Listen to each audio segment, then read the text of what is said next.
સુવિધા નહીં, કોઈ ફેસિલિટી નહીં, કોઈ આર્મી નહીં, કોઈ પોલીસ નહીં. જ્યારે મોટા મોટા નેતા આવે, કોઈ વીઆઈપી માટે પાછળ કેટલી ગાડી, ઉપર હેલિકોપ્ટર તેનાથી હાલે છે, ટેક્સ પે કરે છે એના ઉપર નથી. વીઆઈપી માટે જે સર્વિસ છે એ આ લોકો માટે કેમ નથી? હું નીચે આર્મી કેમ્પમાં ચિલ્લાઈને કહેતી હતી કે ઉપર કેટલા લોકો જખમી છે, તમે લોકો જલ્દી કંઈક કરો. અમે ઉપરથી પડતા આખડતા નીચે ઉતરતી હજી ઉપર કોઈ ફેસિલિટી ગઈ નહોતી.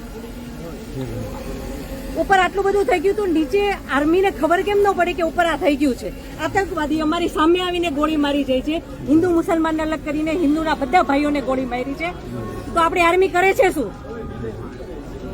લાખોની સંખ્યામાં આર્મી હતી ત્યાં, અને જે ટુરિસ્ટ પ્લેસ છે ત્યાં કોઈ આર્મી મેન નહીં, કોઈ પોલીસમેન નહીં, કે કોઈ ફર્સ્ટ એડ કિટ નહીં, કાંઈ જ સુવિધા નહીં. એમાંથી એક આર્મી મેન એવું કહે છે કે તમે લોકો ઉપર ફરવા શું કામ જાઓ છો? હવે તમે મને એ વાતનો જવાબ દો. જો આ રીતનું હતું તો તમે અમને જવા શું કામ દો છો? નહીં, હવે મારા ઘરનો સ્તંભ વયો ગયો છે, હવે તમે મને પાછો આપો, મારે બીજું કાંઈ ન જોઈએ. આજ પછી કોઈ દિવસ કોઈ વોટ જ નહીં કરતા. જો આપણી ગવર્મેન્ટને પોતાની જ સુવિધા રાખવી છે, તમારા પાછળ કેટલા વીઆઈપી હોય છે, કેટલી ગાડીઓ હોય છે, તમારો જીવ છે. આ ટેક્સ પે કરે છે એનો જીવ નથી. આ છોકરાઓનું શું, આનું ભવિષ્ય શું? આને ડોક્ટર બનાવી છે, આને એન્જિનિયર બનાવો છો, હું કઈ રીતે બનાવીશ? નહીં, મને ન્યાય જોઈએ. મારા છોકરાનું ફ્યુચર ખરાબ ન થવું જોઈએ.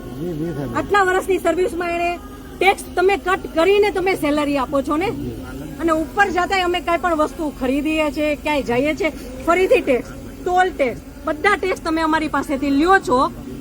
તો મારા ઘરવાળાને જ્યારે જરૂર હતી ત્યારે કોઈ ફેસિલિટી નથી મળી. મને એનો ન્યાય જોઈએ. તમે લોકો અહીંયા જ રહ્યો, તમે કહો મને કે તમે શું કરશો એના માટે. આ એક નહીં, આના જેવા જેટલા ભાઈઓ બધા નિર્દોષ હતા, બધાને આવડા છોકરા હતા. નહીં, સરકાર ખાલી કહે છે કે અમે કરશું. આ બધું બની ગયું, આ બધાને હોસ્પિટલ ખબર નહીં શું ફેસિલિટી મળી ન મળી. બીજે દિવસે આટલો કરફ્યુ, આટલી રોડ બંધ, રોડ ઉપર 100-200 જ્યાં જોઈને ઢગલા. નહીં સર, નહીં, સાંભળો, તમારે સાંભળવું પડશે.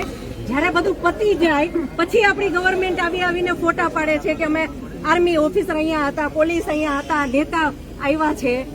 પછી શું કામનું? અને આર્મી ઓફિસર એવું કેમ બોલી શકે કે તમે લોકો ઉપર જાઓ છો શું કામ ફરવા? અને ત્યાં એક બોલ્યો તો બાકીના બધા સાંભળતા હતા, તો કોઈ કાંઈ ત્યારે કેમ ન બોલ્યું? અમે ત્યારે એમ બોલ્યા કે આર્મી મુર્દાબાદ, કે આર્મી હાય હાય, તો અમને પકડીને કેમ અંદર ફેંકી દે છે?